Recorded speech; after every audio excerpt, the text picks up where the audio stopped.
5월은 가정의 달이라고 그러죠. 사실은 1년 12달이 있었는데 오리도 보니까 원래 철새라서 아마 기러기 종류의 일종인 것 같은데 다 가정의 달인데 특별히 이제 강조하는 달이어서 그렇게 한 거고요. 사람들은 가정을 이루고 또 사회를 이루고 살아갑니다. 하나님께서는 가정을 만드셨다라고 말씀하시죠. 그래서 에덴 동산에서 아담과 하와를 하나님께서 창조하신 것도 하나의 가정을 만드신 겁니다. 가정을 만든 이 가정을 망가뜨리는 존재가 있는데 마귀입니다. 마귀는 가정을 깨트립니다.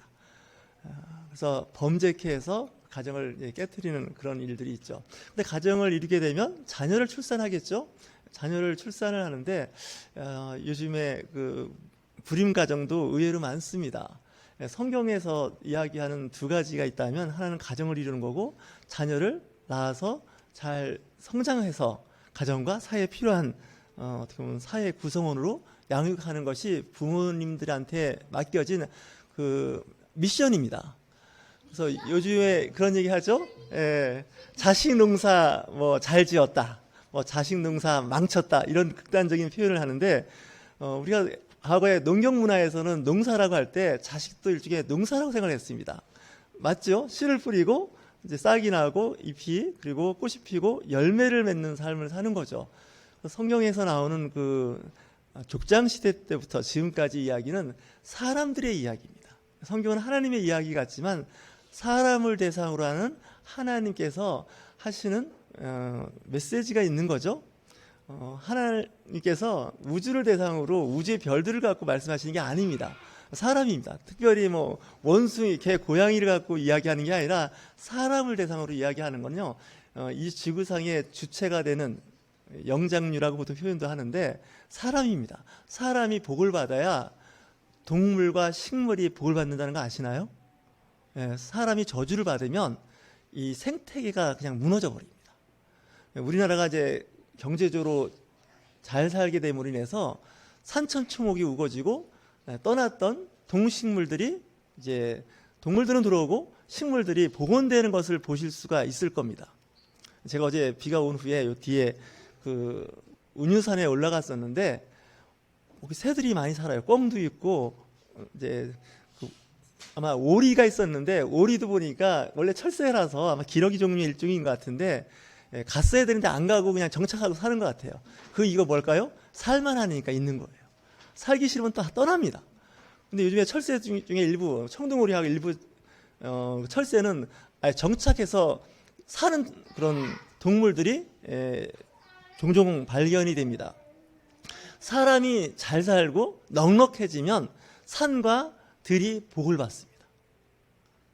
과거에 우리나라가 어렵고 힘들 때 민둥산이라는 말을 들어보셨나요? 나무에서 땔감을 다 이렇게 구하다 보니까 나무에 굉장히 어떻게 보면 존재 가치를 보기 어려운 뭐 좀 이야기가 좀 다른 데로 빠지는 것 같지만 북한에 갔다 오신 분들이 하는 얘기가 북한에는 산에 나무가 없답니다. 나무를 다 베어다가 이제 땔감으로 써서 그런 것 같습니다. 근데 우리나라는 산이 이제 울창해졌습니다. 과거에 우리나라가 시도한 몇 가지 정책이 있었는데 세계가 인정하는 세 가지가 있는데 기억하실지 모르겠습니다. 산림 녹화에 성공한 나라입니다. 우리나라가. 식목일날 이제 공휴일을 하지 않는다는 얘기는 이제 산에 나무를 안 심어도 될 정도로 산림이 이제 울창해졌다는 얘기죠. 또 하나가 기생충을 박멸하는데 성공한 나라입니다. 좀 연세가 있으신 분들은 초등학교 때부터 기생충 검사를 하셨었고 그 검사 결과에 따라서 각종 구충약을 먹었던 기억이 나는데 보통 기생충 감염률이 10% 이하가 되면 굳이 단체로 구충 관련된 사업을 하지 않아도 되는. 그래서 우리나라 한국 구충 박멸협회가 있었습니다. 그 협회가 없어졌습니다. 간판을 다른 걸로 바꿔서 한국건강협회로 이름을 바꿀 정도로 이 기생충 박멸에 성공한 나라입니다.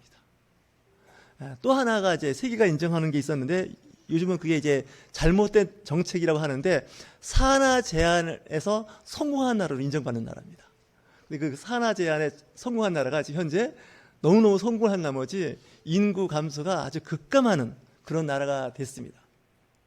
어쨌든 우리나라 사람들이 뭔가 합시다 하면 또 으쌰으쌰해서 잘하는 그런 기질적인 게 있는 것 같아요. 긍정적인 면에서는 참 좋습니다.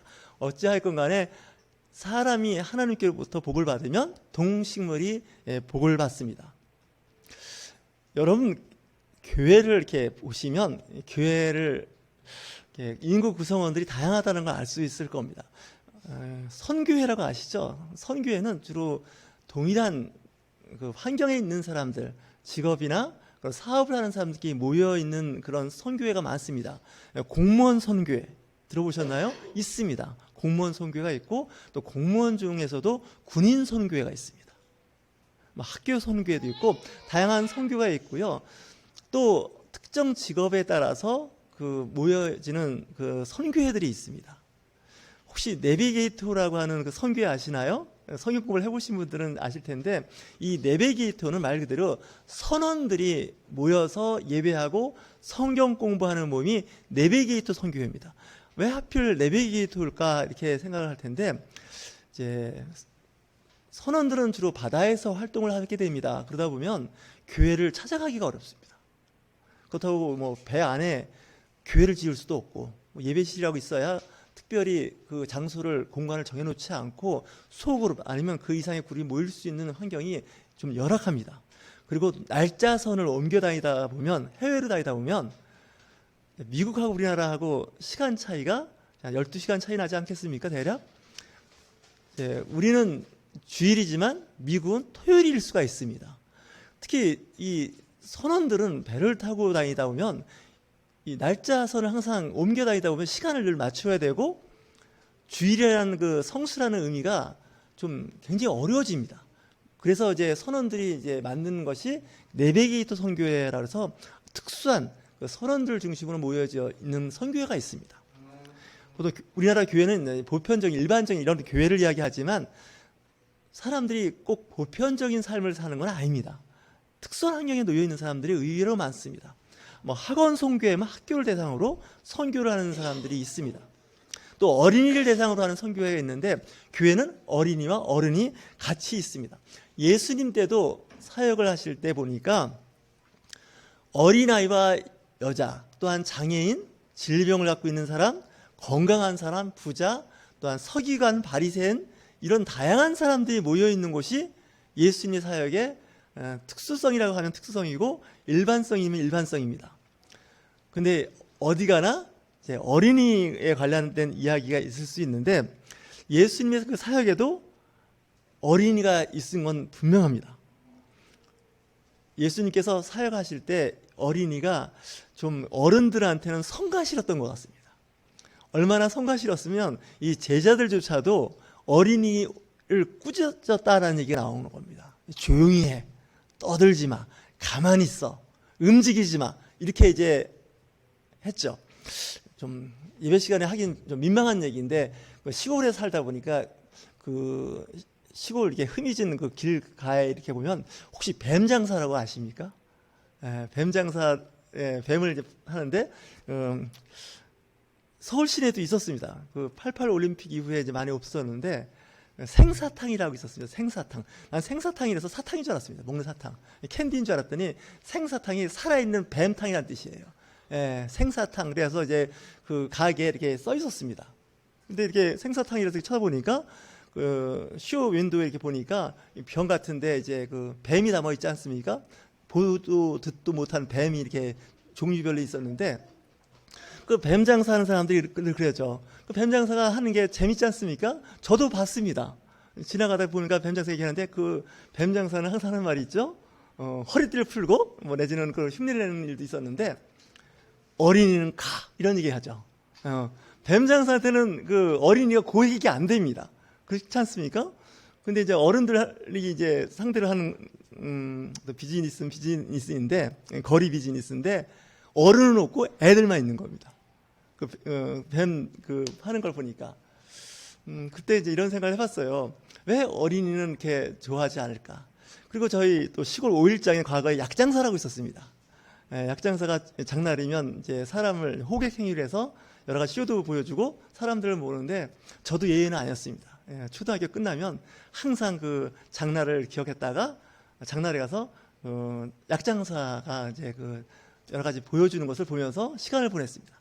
그럼 이제 애들은 이제 그 앞에 앉죠. 항상 하는데 거기서도 약장사는 항상 어린이는 찬밥이었습니다. 애들은 저리 가라는 거예요. 그죠? 애들은 이제 그 쇼를 보러 온 거지 약을 사러 온 애들이 아니거든요. 뭐 약 살 수 있는 형편도 아니고 어른들이 이제 그걸 해야 되는데 어른들을 어떻게 보면 약장사 그 선전하는데 방해가 되면 애들은 좀 앉아 있으라든지 뭐 조용히 있으라든지 뭐 집에 가라든지 여러분들은 이제 5일장을 전혀 경험 안 해보시는 표정을 갖고 있는데 저는 늘 이제 장날을 그 시골에서는 구경할 수 있는 게 구경거리가 장터에서 여러 가지 이제 볼 수 있는 것들이 이제 오직 장날이었습니다. 그 습관이 남아서 그런지 지금도 가끔 백화점을 돌아다니면서 물건 사지도 않고 구경하는 게 백화점에 가도 진짜 볼 게 참 많습니다. 시간 보내는 데는 백화점만큼 좋은 곳이 없다는 생각을 해봤습니다. 목사도 이런데 여러분들이 뭐 오죽하시겠습니까? 가서 여러 가지 보기도 하는데 예수님께서 사역하실 때도 마찬가지죠. 많은 사람들이 운집해 있는데 애들이 있는 겁니다. 애들이 있는데 제자들이 주로 하는 일이 어떤 일이었을까 생각을 해보니까 질서를 세우는 게 제자들의 일입니다. 그렇지 않습니까? 4,000명, 5,000명 남자들만 모이는데 여성과 어린이가 막 그 많은 곳이죠. 그런 곳에 애들이 가만히 있을 리가 없습니다. 시끄럽게 했을 뿐만 아니라 여러 가지 문제를 일으켰을 겁니다.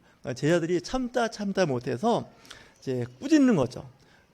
오늘 이 마태복음 18장에 대한 말씀은 마가복음 10장 13절에서 16절 말씀이 더 자세히 다루고 있습니다.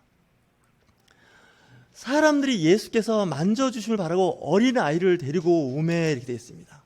다시 해서 애찬이라고 그러죠. 어린아이들을 축복해주고 또 뭐랄까 좀 좋은 말씀을 듣고 싶어서 어린아이를 데리고 왔던 거죠. 그런데 제자 입장에서는 지금 어른도 못 받고 있는데 애들까지 데리고 와서 한다는 건 이 시간이 굉장히 소모되는 아주 번거롭고 귀찮은 일이라 생각했던 것 같습니다. 제자들의 꾸짖건을 이렇게 했습니다. 제자들이 꾸짖었다는 거예요. 지금 병 고치고 지금 30년, 20년씩 지금 고질병, 만성병에 시달리는 사람을 우선적으로 기도하고 축복해서 병을 낫게 해야 되는데 지금 애들 데리고 와서 지금 애들 축복해달라는 거 이거 됩니까? 뭐 이러는 거죠. 예, 교회도 이제 저희 교회처럼 한산한 교회는 그런 일이 없는데 이 사람이 많은 교회는요 담임 목사님 만나서 기도 한번 받고 싶으면 소위 말하는 번호표 뽑아서 기다리셔야 됩니다. 여러분들 행복한지 아십시오. 최소한 그건 아닙니다. 저희 교회는 정말 초대형 교회는요 담임 목사님하고 악수 한 번을 못 합니다. 제가 그런 교회를 다녀봐서 압니다. 사진 같이 찍자 이거 있을 수 없는 겁니다. 예, 소위 말하는 호위무사 경호원들이 절대로 그렇게 못하게 합니다. 제가 아는 목사님도 전에 한번 교제할 때 그런 말씀을 하더라고요. 성도들하고 점심 식사가 2달이 밀려 있다는 거예요. 2개월이. 그 교회도 이렇게 제가 보기엔 1,000명 안 되는 작은 교회라고, 뭐 작은 교회는 아니죠. 한 중간 사이즈 교회인데 목사님하고 식사 한번 하는 게 2달이 밀렸답니다. 저는 하나도 안 밀려 있습니다. 언제든지 가능하니까 말씀하시면 제가 사겠습니다. 그 정도예요. 그러니까 예수님 때도 이제 워낙 큰 목회를 하신 겁니다. 어쨌거나. 오병이의 기적에 보면 5,000명입니다. 남자만 5,000명입니다. 그러면 대략 2만 명에서 많으면 3만 명까지 모였다는 얘기입니다. 그 당시 이스라엘의 그 예루살렘 수도죠. 인구가 보통 7만에서 10만을 봅니다. 그러면 예수님 한번 집회하면 예루살렘 인구의 절반이 거기 모였다는 거랑 마찬가지입니다. 그렇게 많은 사람이 모였습니다. 그러니까 별별 사람이 다 있을 거라고요.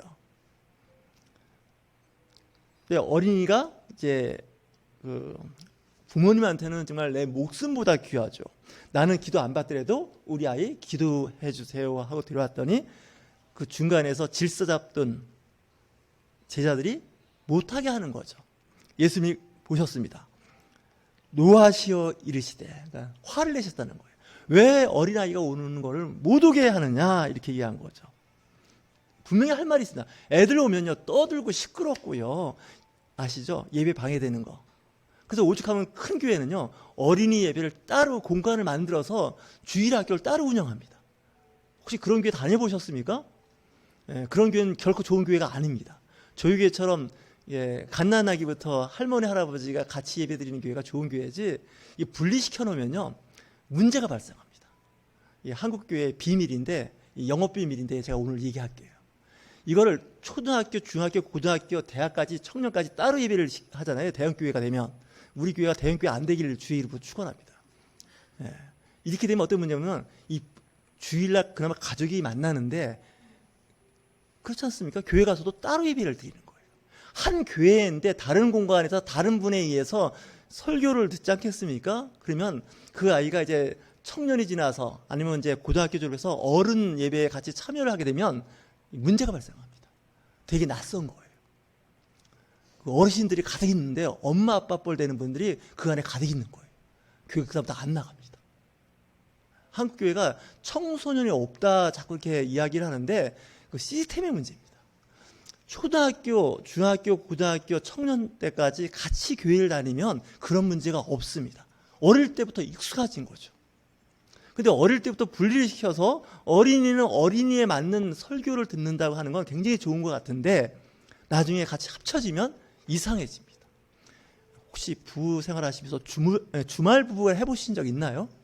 이 주말 부부나 한 달에 한 번 만나는 부부들이 만나면 되게 어색하답니다. 부부인데도. 내외한다 그러죠? 막 6개월, 1년씩 떨어졌다 만나면요. 남 같아 보이고 막 이상한 거예요. 교회도 마찬가지인 거죠.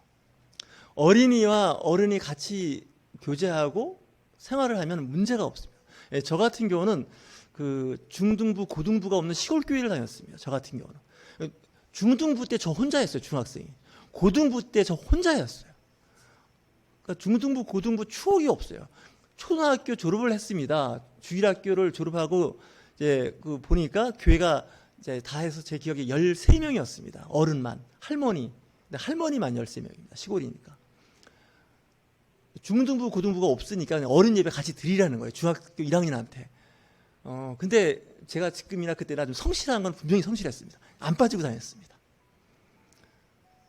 그래서 지금도 어른들하고 예배드리고 어른들하고 대화하는데 별 어려움이 없습니다. 왜냐하면 주로 어른들하고 생활을 해서 그렇습니다. 근데 친구 또래들끼리만 상대를 하면 나중에 굉장히 불편합니다. 심지어 초대형 교회는요, 중등부라고 해도요, 중학교 1학년 반이 따로 있습니다. 공간이. 2학년 되면 또 2학년 따로 있습니다. 워낙 크니까. 좀 사이즈가 작은 데는 중학교 1, 2, 3학년 다 있는데 큰 교회가 되면 1학년, 2학년 따로 모입니다. 그것도 또 1학년에서도 일부를 또 따로 나눕니다. 그래서 같은 학년인지는 잘 몰라요. 되게 이상한 구조가 되는 거죠. 좀 사이즈가 좀 작으면 중등부, 고등부를 같이 합니다. 그것도 좀 비교적 괜찮습니다. 사실 살면서 자기 후배나 동기나 선배하고 신앙생활하는 걸 배우셔야 됩니다. 이런 사람들은 나중에 직장생활 하시거나 사업할 때 잘합니다. 왜냐하면 교회에서 훈련을 받은 겁니다. 근데 항상 학교에 가도 같은 학년, 같은 학교 이렇게 배우면 나중에 사회생활에 굉장한 어려움이 있습니다. 교회가 가능하면 어린이부터 어른까지 한 장소에서 같은 시간대 예배를 드리는 게 좋습니다. 그리고 예배 끝나면 식사 같이 하시고, 저희가 매주는 아니지만 무슨 절기 때 밥값 드리지 않습니까? 식사 같이 하라고. 그게 사실은 참 중요합니다. 근데 중요한 건 그런 환경을 만드는 어른들이 더 중요합니다. 엄마 아빠와 같이 있고 싶지 않다는 건요, 좀 생각을 좀 해보셔야 됩니다. 어른들이. 예수님께서 이렇게 말씀하시죠. 어린아이들이 내게 오는 것을 용납하고 금하지 말라 이렇게 되어 있습니다. 그러니까 한국교회가 가장 좀 조심해야 할 분이 바로 이런 분입니다. 저희 교회는 좀 작지만 이제 아이들 때문에 왔다 갔다 하잖아요. 이게 정상적인 예배입니다. 사실은 제가 봐도. 표정들이 좀 아니다 싶으신 것 같은데 애들이 떠들고 애들 안고 왔다 갔다 하는 게 예배입니다. 근데 큰 교회 가면 아예 잠옷이라고 따로 그 유리창 있는 공간으로 몰아놓고 거기서 하라게 합니다. 물론 이제 어른들을 배려한 겁니다. 또 어린 생명들도 배려한 거죠. 서로 예배에 방해가 되지 않도록 그렇게 하는데 좀 제가 보기에는 방해가 돼도 괜찮습니다. 여러분들 뭐 주일 예배 한두 번 드립니까? 1년이면 52주인데 물론 이제 사람들마다 생각은 다 다르지만 제 생각은 그렇습니다. 같이 드리는 겁니다. 좀 불편해도 같이 드리는 거죠. 아이가 있다는 건 중요한 거죠. 요즘에 아이가 얼마나 정말 어른들은 넘쳐나는데 죄송합니다. 애들은 없습니다. 정말 애들이 없어요. 제가 고등학교 반창에 한번 갔었는데 그 부여에 그 청남면이라고 있다 합니다. 근데 그 친구가 그러더라고요. 자기 면에서 출생 신고한 아기가 딱 한 명 있었다는 거예요. 작년에 신문에 났다는 거예요. 면에서 아기를 출생해서 출생 신고한 아이가 한 명 있다는 거예요. 제가 보기에 그 면은 이제 머지않아 없어질 것 같아요. 예언인데 맞을 것 같아요. 그렇지 않습니까? 전국에 초등학교 입학하는 학생이 한 명도 없는 초등학교가 147개랍니다. 한 학년이 없는 거예요, 아예. 그러니까 1학년에 입학할 애들이 뭐 5명, 6명 있는 학교는 뭐 1000개도 넘을지도 모릅니다. 그렇지 않습니까? 한 명도 없는 학교가 147개라니까. 그러니까 어른들을 보면 고개 숙여 인사할 게 아니라 아기나 어린이를 안고 있는 부모를 보면 90도로 인사를 해야 할 판입니다. 왜냐고요? 희소 가치가 있지 않습니까? 희소 가치가. 여러분들 어린이들 구박하지 마십시오. 이 성경을 보면요, 이 브림 클리닉을 할 만큼 애를 못 낳아서 고민한, 여러분들 아시겠지만 유대교의 창시자라고까지도 합니다. 아브라함이 아이를 못 낳았고 첩까지 들여갖고 애를 낳으려고 하다가 사고 친 사람이 그 사람입니다. 뭐 믿음의 조상 아브라함 뭐 이렇게 얘기하지만 디스하는 표현을 한다면요, 자기 부인하고 애를 못 낳으니까 그 이방 여인, 이집트 여인 하가를 데려다가 애를 낳았어요. 대리모로. 이 성경의 시작이 그렇게 시작해요. 사실은 이 가족 잔혹사가 있어요, 보면 성경에.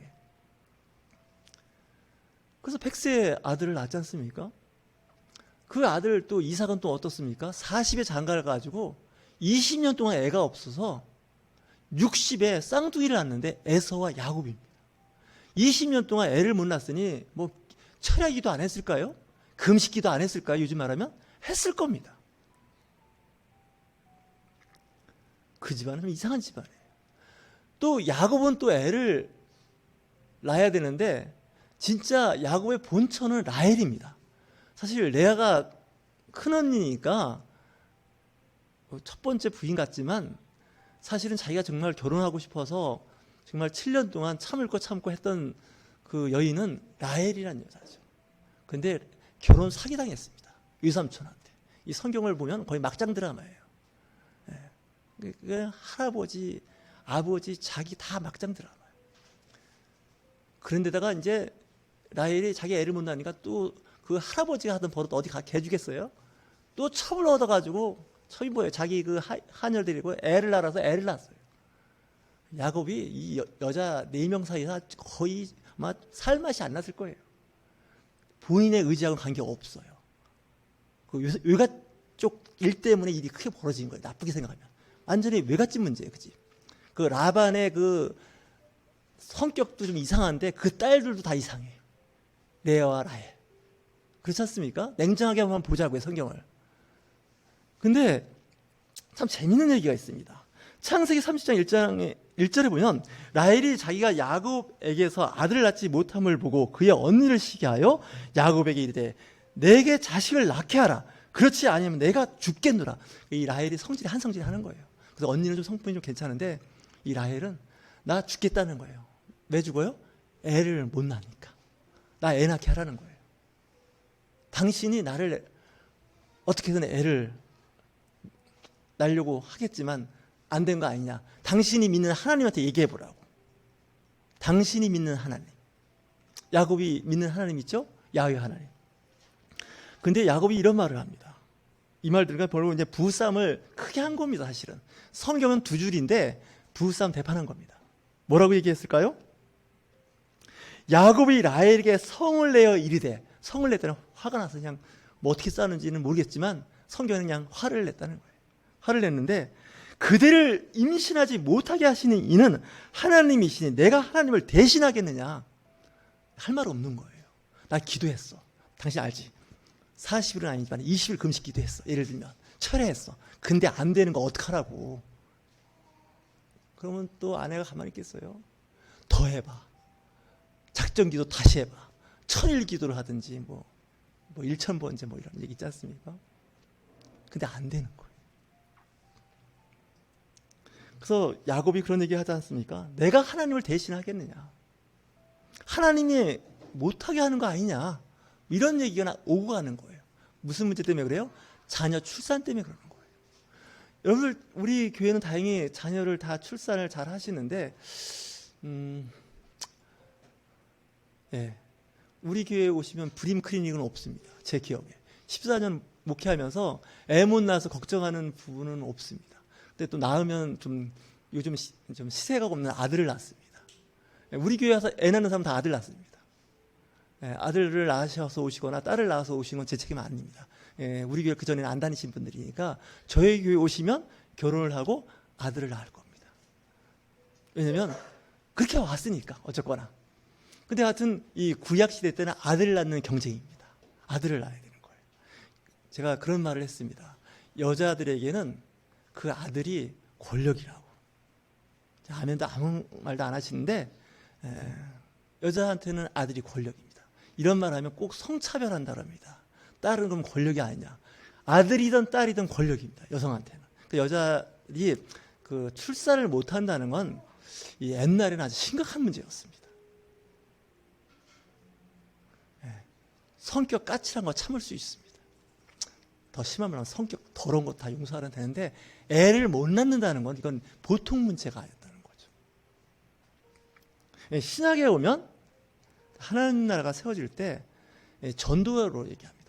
육체적으로 아이를 낳아서 이제 하나님 나라를 세워가는 것도 있지만 전도를 하면서 이제 영적 자녀를 낳은 거죠. 그 사도 바울은 결혼한 부인도 없고 자기가 출산한 자녀도 없지만 무슨 얘기를 할까요? 디모데에게 내가 너를 낳았다 얘기를 합니다. 그러니까 내가 하나님의 나라에 하나의 일꾼으로 세웠다는 거죠. 애를 못 낳으시면 여기 벌써 이제 애 못 낳으실 연령을 이제 이르신 분들은 이제 영적 자녀를 낳는 거죠.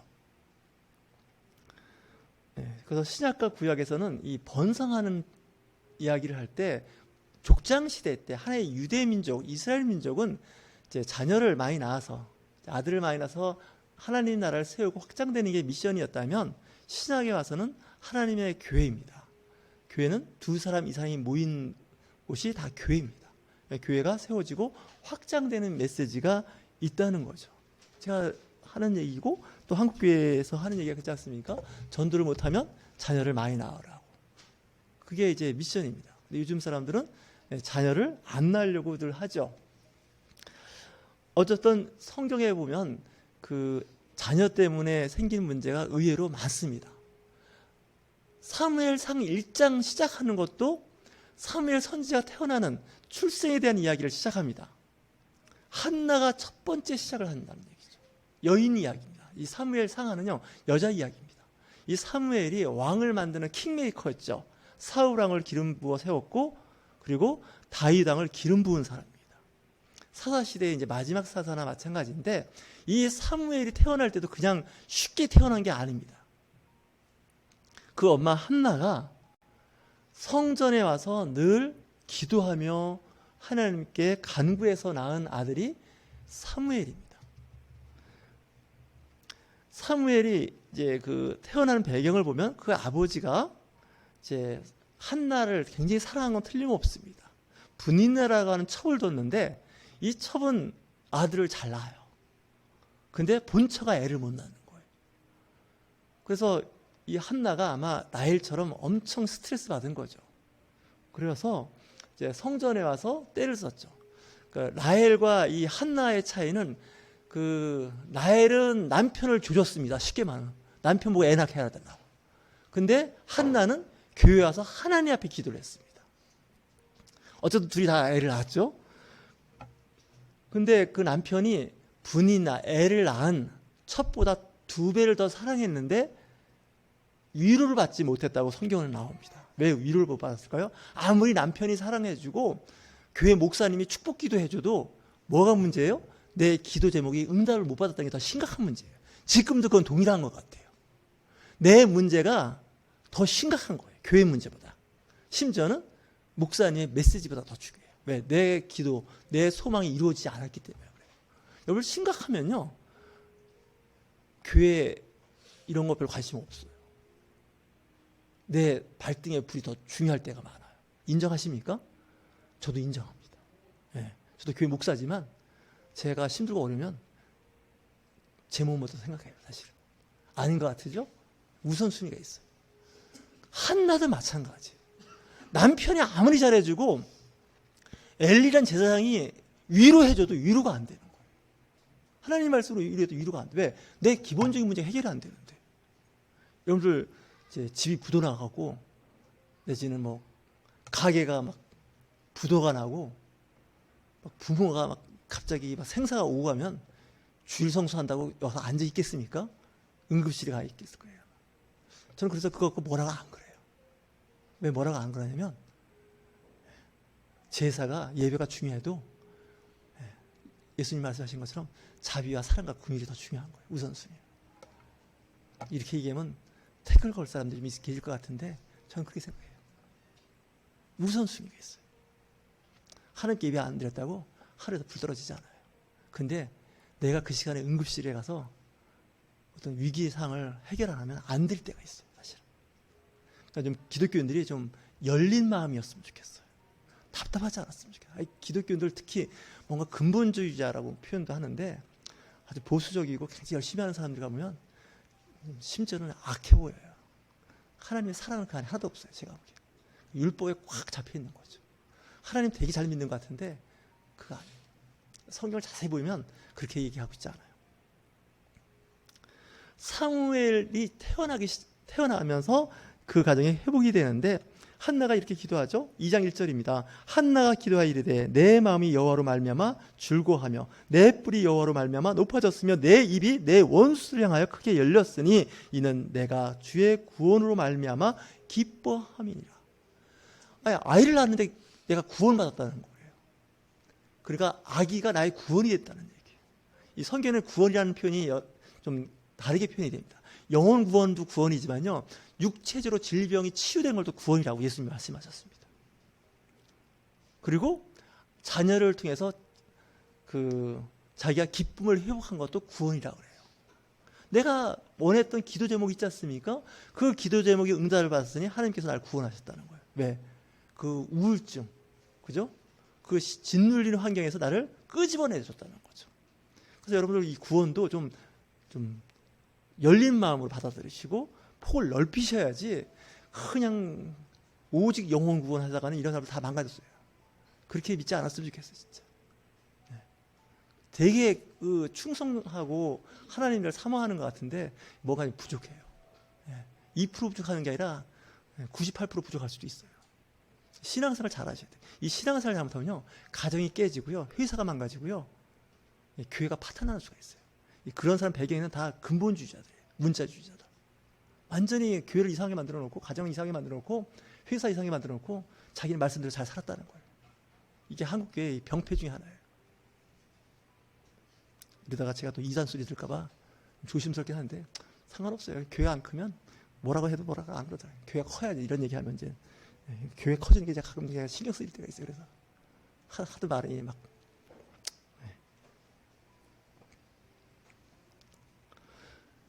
가정의 달인데요, 가정을 소중하게 여기십니다. 가정도 하나의 작은 교회입니다. 가정교회입니다. 이 가정교회가 깨지면 큰일 납니다. 이 교회는 좀 깨져도 괜찮습니다. 제가 보기에는 또 오고 싶으면 깨져도 괜찮습니다. 막장 드라마 얘기하는 것 같은데 깨져도 괜찮아요. 근데 여러분, 가정은 크리스찬으로서 기독가적으로 잘 이렇게 망가지면 안 됩니다.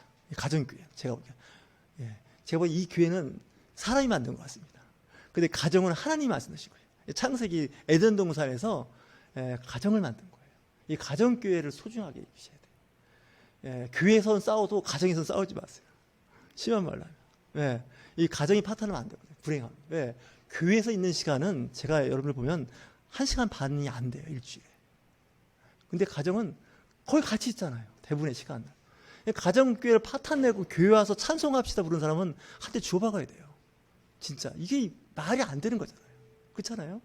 예수님은 사랑한다는데 남편은 구박해요. 그리고 예수님은 사랑한다고 오직 성령, 오직 하나님, 오직 예수 해놓고 마누라 구박해요. 자녀 구박. 이거요, 이게 지금 뭐가 잘못돼도 가장 잘못된 거예요. 성경에 그런 말씀도 있어요. 누가복음 14장이나 보면 그런 좀 힘든 말씀도 있는데 그런 말씀에 참 여러분들 은혜 안 받았으면 좋겠어요. 이 성경 말씀 다 은혜 받다 큰일 나요. 잘 골라서 은혜 받으셔야 돼요. 어느 쪽으로 은혜를 받느냐? 살리는 쪽으로 은혜를 받으셔야 돼요. 생명을. 예, 살리는 쪽으로. 희망을 얘기해야지. 이 성경에 저주가 얼마나 많은 줄 아세요? 이 저주만 골라내시면요, 살맛이 아니고 우울해요. 그래서 제가 성경 다독하는 거 별로 안 좋아한다고 했잖아요. 읽으면 읽을수록 우울해진다고.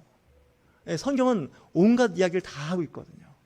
근데 내가 온갖 상황에 다 처해 있는 게 아니잖아요, 현재. 그죠? 내가 힘들고 어려울 때는 위로의 말씀을 찾아서 읽는 거고요. 그죠? 내가 말씀에서 벗어났다면 좀 예언서나 선지서를 읽어서 말씀을 통해서 내가 좀 잡혀야 돼요. 그죠? 그리고 내가 또 평안하고 잘 이렇게 화목하게 지낼 때는 또 그것 중에 말씀이 또 있거든요. 여러분들 그 약국에 가면 약이 많지 않습니까? 다 사람을 위한 약들이죠. 그 약이라고 다 먹겠습니까? 큰일 납니다. 그거 다 먹으면 죽습니다. 그 환자, 의사 선생님의 그 처방에 의해서 그 약을 먹는 거지 내가 임의대로 다 먹으면 안 됩니다. 여러분 신약과 구약을 먹으면 뭐 복된 말씀이라 그러는데 그 위험한 얘기하고 있는 겁니다. 그 약국에 가면 그 약이 있는 건 다 사람을 위한 약이고 영양제니까 다 먹어야 된다고 똑같은 얘기입니다. 그 사람에 맞는 약이 있다는 거예요. 근데 그 약은 그 사람에 맞는 처방을 하고 어떻게 해요? 처방전을 내는 그 뭐랄까요? 처방전을 따라서 해야 되는 거죠. 그래서 이 신약과 구약 성경을 읽을 때도요, 그냥 읽으시면 사고 납니다. 항상 리더가 있어야 됩니다.